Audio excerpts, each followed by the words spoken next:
Colonel Andriy Lysenko. We would like to start our press briefing with Colonel Andriy Lysenko, who is the spokesman for the Information Center of the National Security and Defense Council of Ukraine. Thank you.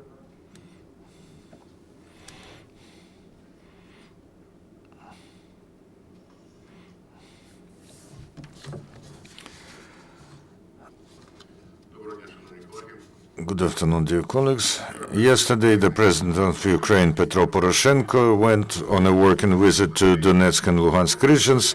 The main aim was examination of the battle capacity of anti-terrorist operation force and preparedness to be on service in autumn and winter, and also the raising of the efficiency of the actions of powers aimed at the restoration of peaceful life on liberated territories. The President viewed the checkpoint of the armed forces of Ukraine next to the city of Kurakhove, where he talked to fighters and commanders. This is a new operative and tactical kind of military fortification that allows to control a significant territories. As a result, according to the decree of the President on Donbass, they are built in 3 lines of defense, and there's a powerful sanitary defense is created to not allow terrorists and saboteurs who would hinder the peaceful life of Ukrainians. The President of Ukraine also introduced the new head of the Donetsk Regional State Administration, General of the Army of Ukraine, Alexander Lysenko. The President said that the first task that faces the head of the Donetsk State Administration is safety and order.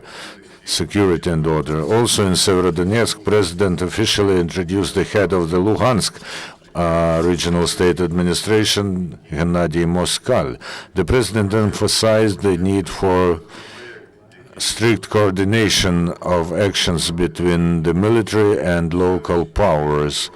Petro Poroshenko also gave the task to prepare a draft law that would allow to swiftly form the bodies of power on the level of villages and towns. The President also supported the initiative to restart the work of Severodonetsk Airport, and also they gave a task to the General Staff to consider the possibility of location within the triangle Severodonetsk, Lysychansk, Rubizhne, 2 military brigades on constant basis. The main priority for the Ukrainian powers remains the implementation of Minsk agreements. The dialogue takes place only about the issues that are named in Minsk Protocol and Memorandum signed in September. The Ukrainian side is ready to withdraw heavy armaments from the line of delineation as soon as terrorists stop the shelling of our positions and residential blocks. The possibility of transfer of settlements on liberated territories to territories is not considered at all. In general, the progress is there. The situation in the zone of the anti-terrorist operation, in some points, the terrorists continue their provocation. In Donetsk, the militants again tried to storm the airport.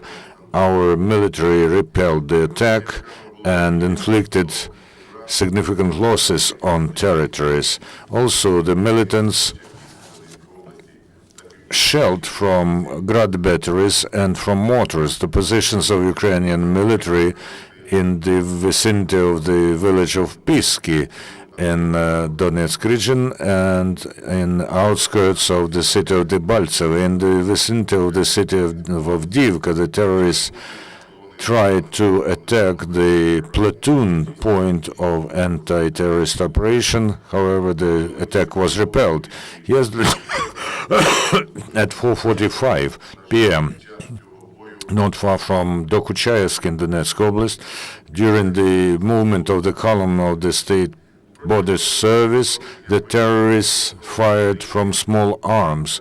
The bodyguards fired in response. The militants had to flee.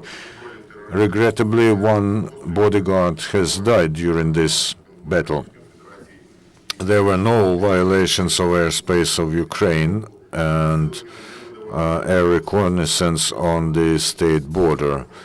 On the territories that are temporarily controlled by terrorists, the situation has become intenser. The help from the Russian humanitarian convoy that entered the territory of Ukraine by the end of September was not distributed among the peaceful population, but is on the storages under the defense of the militants of Oplot. And some of the part of the humanitarian cargo was transferred by them to stores in Donetsk. The dissatisfaction of local residents rises because they are deprived of the means of existence because of the actions of the terrorists. The government of Norway on the 10th of October decided to join the country to the third package of sanctions of EU against Russia. And the Minister for Foreign Affairs of Norway, Berge Brende, said that the actions of Russia and Ukraine remain the object of serious concern.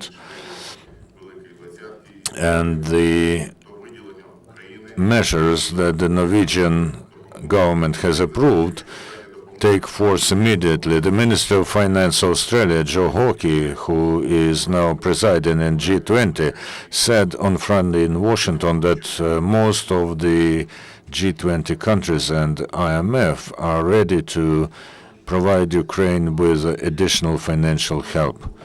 Are there wounded among the Ukrainian military? We don't have data on the wounded. We only have information about our bodyguard who was killed. And another point needs clarification, that you are expecting serious progress next month on the implementation of the agreements in Minsk.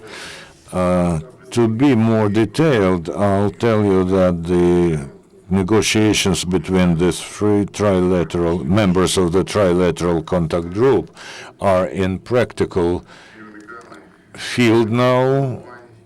There are talks with the leaders of bandit formations, and sometimes we hear from them that they arrived at some agreements that include the surrender of populated points to them, but we do not surrender any settlement. We are in place, we are not retreating, and we assure Ukrainian citizens that we will not leave the places that are controlled by us. We also hope that very soon we'll get the drones that are being provided by France and Germany. We will also have the personnel who will operate those drones, and this will provide us with an opportunity to monitor the territory of terrorist groupings on a larger scale. And they are already saying that they will adhere to the ceasefire and that they are expecting the Ukrainian side to withdraw heavy artillery. We are ready to this. We have prepared all the routes to withdraw the armaments, but we are waiting until this is done by the terrorists.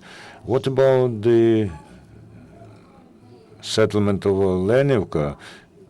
We know that an ambulance was shot at there, and 3 people died, and 1 man is wounded. I don't have this information. The president yesterday emphasized that the next week is going to be decisive for temporary occupied territories. What did he mean exactly? And Zakharchenko said that as of today, they will observe the regime of ceasefire.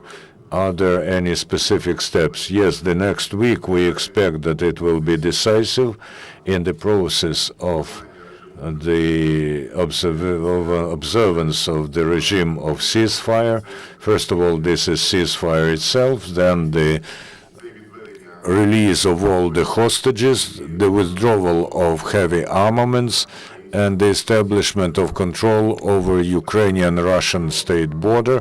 We hope that there will be movement in this direction. We are already seeing the decrease in the intensity of firing and shelling, and we expect that next week the parliament will pass the respective draft laws that are being submitted by the president, and we will see the increment in the mission of the OSCE, which will provide us with an opportunity to provide for the more large-scale control.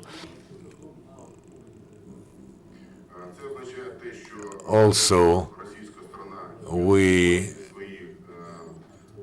mean that if the Russian side withdraws its forces and does not fire from beyond the border on Ukrainian territory, this allows us to establish control. And if the Russian Federation will not help with the firing and shelling of our border patrols and our settlements, and this will necessarily be with the participation of the OSCE mission, this will allow us to control the border so that the militants do not get reinforcement from beyond the border in personnel and in armaments. We will do everything in order to do this. We will hope that we will be able to do this. Also, about the statement of Zakharchenko, are they observing the regime of ceasefire? Are there any concrete steps? I told you already that some of the several statements that this person made did not reflect the real situation about what's going on. He said that, for instance, that the Ukrainian military have to leave the Donetsk airport. I think so far what he's saying are provocations. We hope that real statements that are official and come from the trilateral contact group will be fulfilled by the opposing side, and we will hope that the decisions adopted by this group will be also supported by the representatives of terrorists, and we do not need statements, we need adherence to the decisions. Any other questions? No, thank you. Thank you, everybody.